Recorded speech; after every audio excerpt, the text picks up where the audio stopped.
Dahil sa pagkabalaho ng eroplano ng Saudi Airlines sa runway ng NAIA, naperwisyo rin ng maraming pasahero sa Davao International Airport. Hindi kasi natuloy ang kanilang flight dahil sa aberya. Balitang hatid ni Rial Soroche ng GMA Davao. Nakunan pa ng video ng pasaherong si Nelson Tupaz ang hindi magandang sitwasyon ng mga pasahero sa loob ng Davao International Airport. May natutulog sa upuan habang ang iba naman ay naglatag na lamang sa sahig.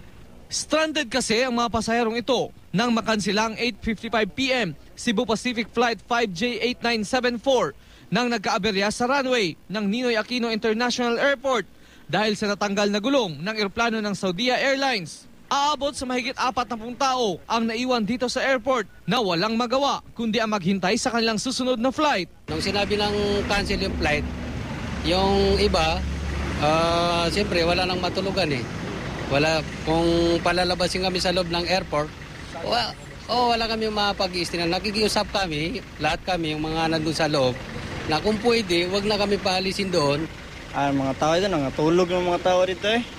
Nanok na may lang tulog, pero kami nigawas may komportable eh. Lisod kayo sulod. Adi man yung lisod, di lang yung katulog kay. Hindi na lumabas ng airport ang mga pasaherong hindi residente ng Davao City.